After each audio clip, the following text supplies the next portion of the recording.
A'udzubillahi minasyaitonirrajim. Bismillahirrahmanirrahim. Assalamualaikum warahmatullahi wabarakatuh.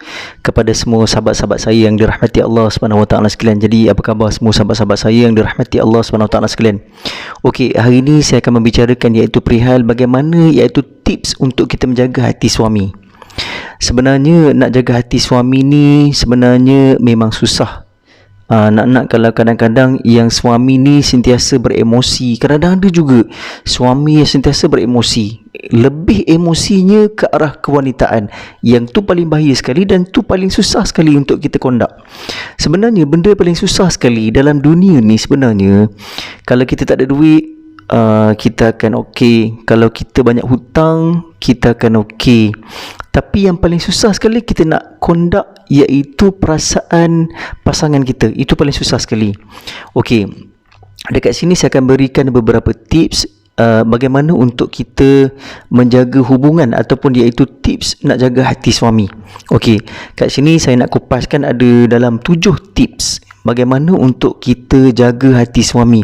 Saya tahu para isteri kat luar sana banyak yang datang ke rumah saya pun ada yang orang kata bergaduh dan sebagainya, nak minta tips. Ustaz, boleh tak bagi sedikit tips pada kami ni, para wanita ataupun para isteri ni, bagaimana untuk menjaga hati ataupun untuk kita tak nak derhaka kepada suami. Okey, yang pertama sekali iaitu jangan tunggu suami bagi arahan. Kita kena faham-faham, jangan tunggu suami bagi arahan. Contohlah, bila balik kerja, suami ni mesti dia dah haus, dahaga ataupun mesti dia penat dan sebagainya, kan. Tapi tolong jangan tanya bila suami balik kerja, kita tanya dah, ataupun kita terus cerita masalah anak, terus cerita masalah tak ada duit. Suami pantang sekali bila mana kalau balik pada rumah terus si isteri tadi terus terkam dia ataupun tanya dia, ambush dia, cerita pasal anak-anak. Kenakalan anak-anak. Awak tahu tak, anak awak ni degil tau. Saya dah suruh dia mandi tapi tak nak mandi. Yang tu yang boleh menyebabkan jadi suami jadi stres. Kita tak nak suami stres. Kita nak masuk syurga, sebab kunci utama kita adalah suami kita. Itu kunci syurga buat kita. Kita kena faham, jangan tunggu suami bagi arahan. Bila suami balik saja, terus buat air kepada dia. Terus jangan tanya, abang nak air kopi tak bang? Kalau abang nak air kopi saya buatkan. Terus dia buat. Ataupun abang nak teh tak bang? Kalau abang nak teh saya buatkan. Ataupun abang nak iswam tak bang? Kalau abang nak iswam saya ambilkan. Terus saja ambil ataupun terus saja buat. Dia minum ataupun tak minum itu terpulang kepada dia. Yang penting kita sebagai seorang isteri dah tunaikan tanggungjawab kita kepada suami kita. Isteri ni nak masuk syurga senang sangat. Bila suami pergi kerja, kita cium dia, kita peluk dia, kita sayang dia, ataupun kita cakap pada dia, saya sayang awak, senang sangat nak masuk syurga. Ataupun bila suami balik kerja, kita buka pintu dengan lemparan senyuman yang sangat manis pun dah cantik. Tapi janganlah pula, kan, kita ni sentiasa pakai uniform, apa nama tu, nak hantar suami dekat luar rumah nak pergi kerja, balik kerja, iaitu pakai baju kelawar, yang orang kata koyak dah tepi ni, koyak kiri kanan, lepas tu ikat tocang, lepas tu pakai bedak sejuk. Memang suami akan cari yang lain lah. Confirm suami akan cari yang lain. Kena berhati-hati, wahai para wanita ataupun wahai para isteri ataupun para bakal isteri. Okey, yang kedua pula iaitu berbaik sangka dengan suami. Kalau boleh berbaik sangkalah dengan suami. Jangan kita berburuk sangka dengan suami. Suami balik lambat, mesti kita kata dia jumpa orang lain, ataupun mesti kita kata dia ni jumpa dengan makwa dia ataupun bekas makwa dia. Yang ni kena jaga tutur kata. Isteri ni tolong jaga tutur kata dan bahasa dia. Kadang-kadang kita suka bersangka baik. Iyyakum wadhanna fa inna dhanna akdzabul hadits muttafaq alaih. Jangan bersangka buruk, sebab sangkaan buruk itu adalah amalan iblis dan juga para amalan ketua kepada iblis, syaitan. Jadi kita jangan bersangka buruk kepada suami kita, sebab pernah berlaku pada zaman Rasulullah SAW dahulu, bila mana ketiga iaitu Rasulullah nak keluar daripada rumah. Rasulullah ni ikat serban dia cantik smart je pada ketiga itu, sisir rapi. Memang hari-hari Nabi buat, Nabi akan smart. Sebab apa? Bila Nabi smart, sahabat tengok Nabi ni indah, Nabi ni cantik. Nabi kalau tak pakai smart pun memang akan nampak smart. Apatah lagi Nabi ni dah smart. pakai macam mana pun tetap smart juga. Itu Nabi SAW. Okey, nak ceritakan di sini ketika bila mana Nabi pakai smart, Nabi sisir janggut dia, Nabi simpul ikatan sorban dia dengan sangat cantik. Lalu pada ketika itu isteri dia iaitu Aisyah berkata, "Wahai Rasulullah, kamu nak ke mana ni? Cantik-cantik smart begini," sehingga menimbulkan syak wasangka kepada isteri dia. Lalu pada ketika itu Rasulullah berkata, "Wahai isteriku yang tercinta, aku keluar daripada rumah ni, aku berpakaian sangat indah dan sangat cantik, sebab bila mana kalau aku keluar daripada rumah, orang akan pandang kamu jaga aku dengan baik." Tengok, itu Nabi. Tapi kita kadang-kadang si suami ni maklumlah, dah kahwin, perut dah boroi, minta maaf sebutnya, perut dah boroi, kadang-kadang keluar pakai kain plekat, pakai baju pagoda dan sebagainya. Kena jaga tu tuan-tuan, ya. Para suami kena jaga, image kena jaga. Okey, maksudnya kena bersangka baik kepada suami. Lebih-lebih lagi kalau sekiranya suami dia seorang ustaz. Seorang ustaz, ketika bila mana dia berhadapan dengan iaitu klien-klien dia, ataupun jemaah-jemaah dia, kita jealous tengok suami kita yang ustaz tadi duduk bersalam-salaman ataupun bermesraan dengan wanita lain, padahal itu adalah jemaah dia, bukan dia miang ataupun gatal. Tu kena tengok, kena bersangka baik. Sangat sangkaan baik ni perlu ada dalam hati isteri. Jealous tu memanglah kan, tapi janganlah sampai jealous melampau yang boleh menyebabkan hati suami tadi terluka ataupun stres.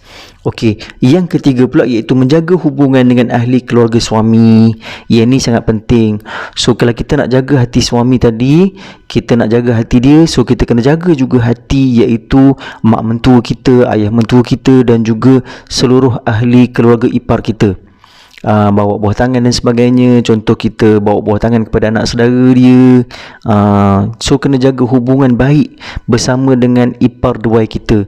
Jangan ada sangkaan buruk, jangan bermasam muka, kadang-kadang bergaduh. Yang ni duduk satu rumah bergaduh dan sebagainya. Kalau boleh kita elakkan, iaitu kita perlu ada jaga hubungan, iaitu jaga hubungan bersama dengan ahli keluarga suami tadi. Okey, seterusnya pula iaitu yang keempat, menjaga hubungan persahabatan dengan rakan-rakan suami. Okey, kalau sekiranya suami berkawan dengan orang tu, kita pun jadi kawan dia juga. Sebab kita takut bila kita tak jadi kawan kepada kawan suami kita tadi, mungkin akan sangkaan buruk akan berlaku. Okey, bila suami kita berkawan dengan jiran sebelah rumah, maka kita kena kawan juga dengan isteri dia. Jaga hubungan baik bersama dengan rakan-rakan suami. Jangan buat muka. Kadang-kadang bila suami nak keluar malam nak minum, isteri nak ikut sekali. Kadang-kadang muka isteri muncung je. Bila suami buka topik bola, isteri buat muka muncung je. Itu kena jagalah. Tak boleh macam tu. Okey, hubungan persahabatan suami dengan kawan-kawan dia kena jaga. Sebab kadang-kadang maklumlah lelaki ni, dia lebih suka mementingkan sahabat dia, ataupun dia lebih mementingkan untuk keluar bersama dengan sahabat dia, minum di kedai dan sebagainya. Tapi suami kena faham juga, tak semestinya kita sentiasa keluar minum, mengetih ataupun mengopi bersama dengan kawan-kawan kita. Bila mana kita telah berkahwin, kita kena ada limit sikit. Bukan tidak boleh berkawan, tapi kita kena jaga hati isteri kita dan anak-anak kita. Itu yang penting. Okey, seterusnya pula iaitu yang kelima, menjaga maruah suami. Si isteri ni kalau dia pergi mana-mana, maksudnya dia ni jaga maruah suami dia, jaga aib suami dia. Okey, kalau kita pergi mana-mana, memang kita kena jaga maruah suami kita. Okey, bila mana kita keluar dari rumah dalam keadaan yang orang kata berpakaian tidak senonoh, itu melibatkan maruah suami. Maksudnya bila orang tengok, teruk betul lah suami dia ni tak kerti jaga isteri dia ni, teruk sangat pakaian ni. Satu lagi, tudung. Kadang-kadang ramai para wanita, para isteri yang suka memakai tudung yang nipis. Yang ni pun boleh menyebabkan maruah suami tercalar. Satu lagi, bila kita keluar daripada rumah, mulut kita kena jaga. Mulut wanita ni kadang-kadang sangat bisa, lebih bisa daripada mulut lelaki. Sebab kadang-kadang bila dia keluar, dia akan mengumpat, dia akan membawang dan sebagainya. Sebab ni kita bawa maruah suami kita. Para isteri, saya pesan kat sini, bila anda pergi mana-mana, ke mana-mana pun anda pergi, anda telah membawa maruah suami anda. So kena jaga betul-betul. Okey, seterusnya pula iaitu yang keenam, jaga aib suami. Jangan cerita pada orang lain tentang kelemahan suami, tentang kekurangan suami kepada orang lain yang di luar sana yang tak faham tentang isu rumah tangga. Kalau kita ada masalah rumah tangga, jangan kita cerita pada rakan sepejabat ataupun jangan cerita pada jiran-jiran kita, tapi sebaliknya kita perlu luahkan ataupun cerita kepada pakar kaunseling ataupun di Jabatan Agama untuk membuat satu khidmat nasihat temu janji. So pada ketika itu kita boleh luahkan cerita. Kita nak buka aib suami tadi kepada orang yang dipercayai, tidak boleh, tidak menjadi masalah. Tapi jangan buka aib suami tadi kepada orang yang tidak boleh percayai, sebab kita takut orang tadi akan cerita pada orang-orang lain yang menyebabkan buruknya suami tadi ataupun menyebabkan aibnya suami tadi sehingga orang kenal dia tu betul suami dia tu. Allahu Akbar. Jangan begitu. Okey. Jaga aib suami, tutup aib suami, ya. Jangan cerita pada orang lain. Ataupun satu lagi, masalah wanita sekarang ni, bila mana dia bergaduh saja dengan suami dia akan cerita dalam media sosial, macam contoh Facebook, Instagram dan sebagainya. Contohlah, saya ambil satu contoh, bila mana ada seorang customer ataupun klien saya, dia suka cerita masalah rumah tangga dia dalam Facebook. Dia cerita, hari ini saya bergaduh dengan suami saya, sebab suami saya tak bawa saya keluar. Tak bawa keluar je pun, itu pun nak update dalam status. Masya Allah, memalukan dan mengaibkan rumah tangga dan memalukan suami tersebut. Berdosa besar bagi seorang isteri yang mengaibkan suami dia walaupun dalam media sosial. Sebab apa?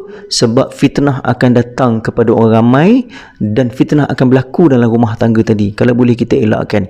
Sebab ramai sangat yang suka iaitu menedahkan keaiban rumah tangga dia dalam media sosial dia sendiri. Jangan cerita pada orang lain. Okey. Seterusnya pula iaitu yang ketujuh, jangan meminta-minta. Nak jaga hati suami, jangan meminta-minta. Ni kadang-kadang abang boleh tak tolong bang, langsir kita ni dah 6 bulan tak tukar-tukar. Langsir baru 6 bulan.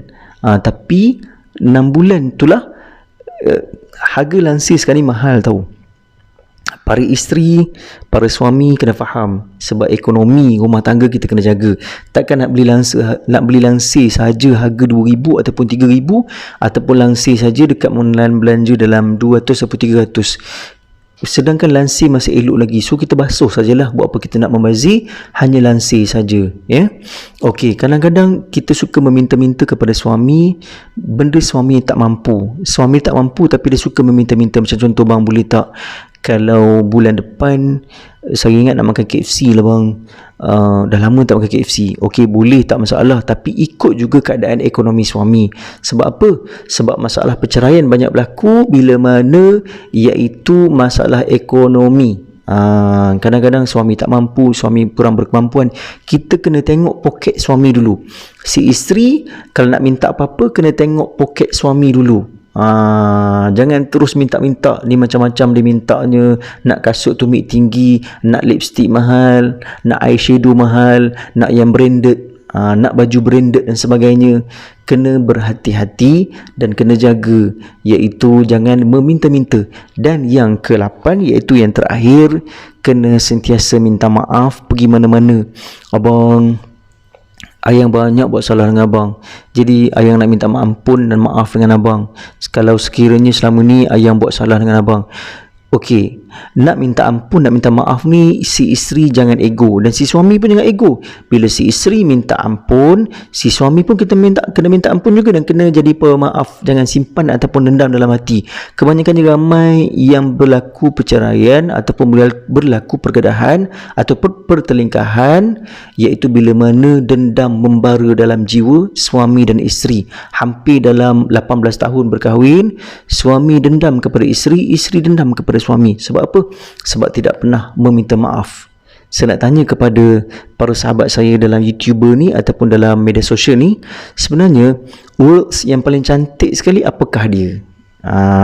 Ramai tak tahu. Words yang paling cantik sekali yang kita perlu beritahu pada pasangan kita, isteri kepada suami, suami kepada isteri, bukanlah I love you. ataupun bukan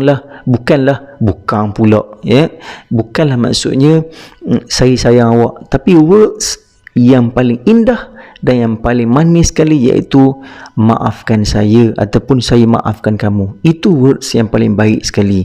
Jadi gunakan perkataan itu iaitu maafkan saya maafkan awak, sentiasa lazimi dalam mulut kita, sentiasa dalam seharian kita bila kita bersama dengan pasangan kita. Okey, jadi insya-Allah saya rasa sekadar itu saja untuk vlog saya pada hari ini. Itulah dia tips bagaimana untuk menjaga hati suami, dan moga dengan perkongsian ini boleh memberikan sedikit manfaat kepada kita semua dan beroleh pahala kepada saya dan boleh memberi pahala kepada anda semua sekiranya anda mencuba tips ni, insya-Allah. Dan mungkin ada tips lain dalam kebahagiaan rumah tangga ni, terpulang pada individu tu sendiri. Saya cuma orang kata nak berkongsi, share saja ilmu yang saya belajar selama ni ataupun yang saya selalu bagi kuliah dekat surah-surah dan masjid tentang fiqh al-manhaji, tentang bab kekeluargaan Islam dalam fiqh al-Imam Syafi'i, yang membahaskan isu tentang perkahwinan dan juga kekeluargaan. Jadi insya-Allah saya rasa sekadar itu saja untuk vlog saya pada hari ini. Jangan lupa share ataupun komen dekat dalam YouTube saya dan juga komen dekat dalam Facebook saya. Jadi insya-Allah kita jumpa lagi vlog yang akan datang. Saya akhiri dengan kalimah yang sangat mulia, wabillahi taufiq wal hidayah. Wassalamualaikum warahmatullahi wabarakatuh.